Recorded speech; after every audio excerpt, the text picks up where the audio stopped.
سلام دوستان، تا حالا شده به این موضوع فکر کنید که انسان چه توانایی‌های شگفت‌انگیزی داره؟ توانایی حرف زدن، دیدن، فکر کردن، راه رفتن، توانایی یادگیری و تصمیم گیری. امروز میخوام درباره مسابقه‌ای صحبت کنم که خیلی وقت شروع شده، مسابقه‌ای بین ما انسان‌ها و ماشینایی که خودمون ساختیم. مسابقه‌ای به اسم هوش مصنوعی که هدفش اینه همه کارهایی که ما انسان‌ها داریم انجام میدیم رو یاد بگیره و سعی کنه حتی از ما هم بهتر انجام بده.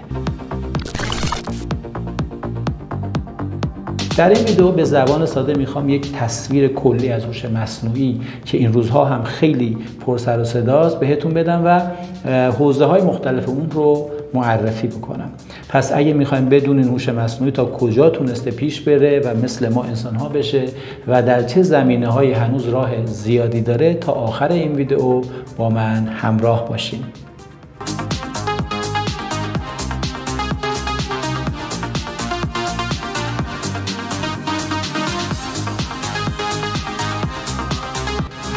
ببینید دوستان، فلسفه اصلی هوش مصنوعی در اصل ادامه تلاش‌های انسان برای رفع محدودیت‌ها و مشکلاتی هست که داره. ما محدودیت زیادی داریم، ما خسته میشیم، نیاز به خواب داریم، حافظه‌مون محدوده، فراموش میکنیم، تحت فشار که تصمیم میگیریم اشتباه تصمیم میگیریم و یه عالم محدودیت دیگه. انسان در طول تاریخ همیشه به دنبال بهتر شدن و دور زدن این محدودیتاش بوده و هوش مصنوعی الان در وهله اول یک تلاش بزرگ برای کپی کردن توانایی‌های ما انسان‌ها و در قدم بعدی حتی فراتر رفتن از توانایی‌های انسانه، مثل شاگردی که میخواد از استادش هم جلو بزنه. حالا بیاین دقیق‌تر به موضوع نگاه بکنیم، ببینیم ما انسان‌ها چه توانایی‌هایی داریم و هوش مصنوعی چطور سعی میکنه که اونها رو تقلید بکنه. ما با این قیاس می‌خوایم حوزه‌های مختلف هوش مصنوعی رو هم با هم مشخص بکنیم. اولین توانایی ما توانایی حرف زدن و نوشتنه. انسان توانایی منحصر به فردی در استفاده از زبان داره. توانایی‌هایی مثل صحبت کردن، نوشتن و از قبیل اینها. خب به این چت بات های هوش مصنوعی نگاه کنید، مثل چت جی پی تی، کلاد، گراک، دیپسیک چینی که اخیراً اومده.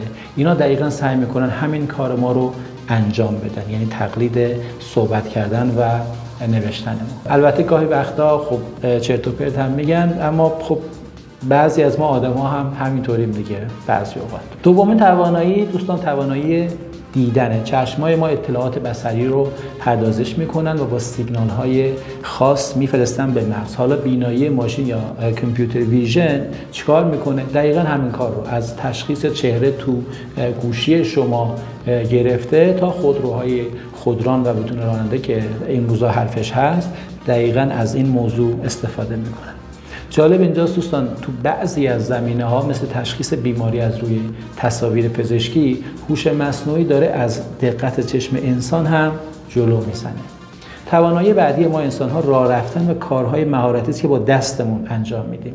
اون حوزه هوش مصنوعی که در حوزه رباتیک دقیقاً داره کار میکنه، همین میخواد همینا رو یاد بگیره. ربات‌های صنعتی که دقیق‌تر از دست‌های ما الان جوشکاری میکنن تا ربات‌های انسان نما مثل اطلس یا اپتیموس ایلان ماسک که دقیقاً میتونن بدون و پشتک بزنن و اینا. ولی هنوز دوستان این ربات‌ها نمیتونن مثل ما با ظرافت یه فنجان چای رو بردارن یا یک کراوات رو به عنوان مثال گره بزنن.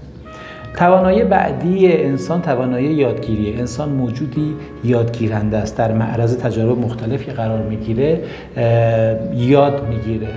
حوزه یادگیری ماشین و حوزه یادگیری عمیق دقیقاً تلاش کرده که این قابلیت انسان رو کپی بکنه.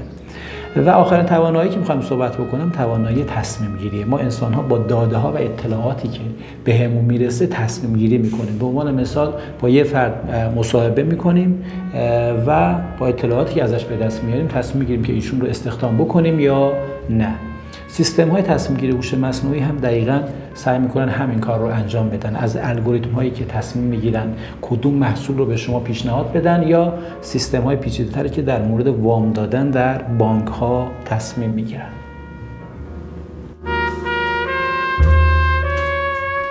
حالا بیایم ببینیم هوش مصنوعی در کدوم زمینه‌ها تونسته از ما جلو بزنه و کجاها هنوز خیلی عقبه.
اول موردی که ما جلو زدن بحث محاسبات ریاضیه. این دیگه خیلی واضحه. کامپیوترها میتونن در کسری از ثانیه محاسباتی رو انجام بدن که من و شما ممکنه روزها و ماه‌ها طول بکشه تا اون محاسبه ها رو انجام بدیم. یادمه تو مدرسه وقتی معلم میگفت بدون ماشین حساب محاسبه کنید چقدر ناله میکردیم و عذاب میگرفتیم.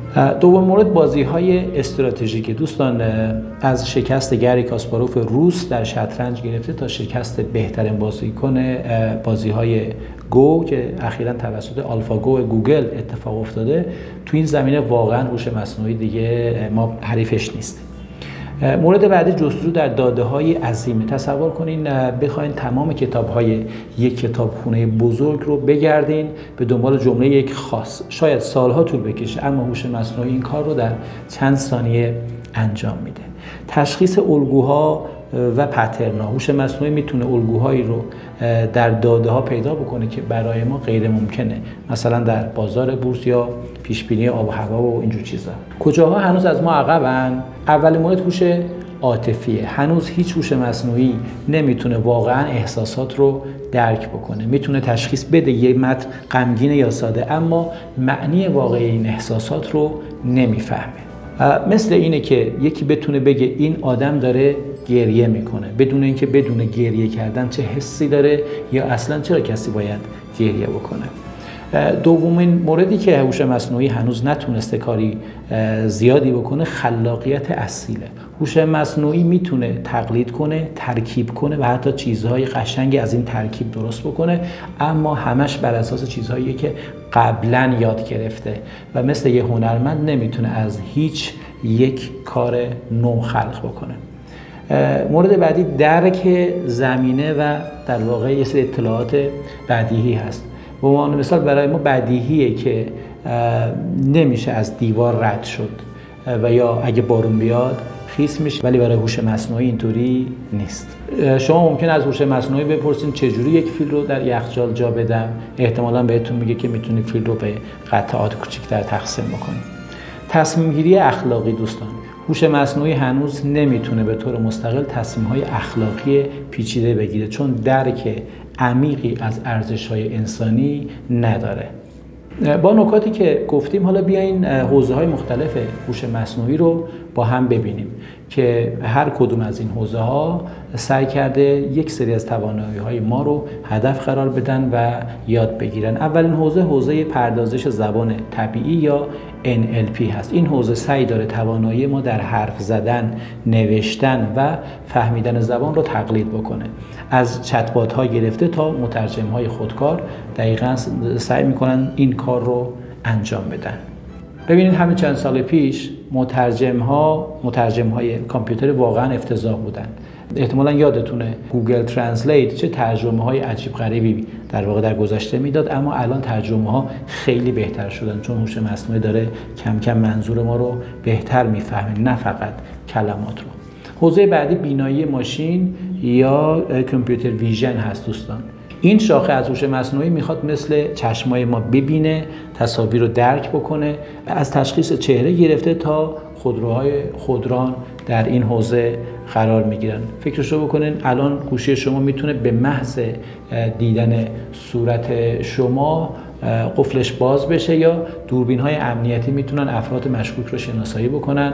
دقیقاً کار چشم و مغز ما رو اینها دارن انجام میدن با حوزه بینایی کامپیوتر.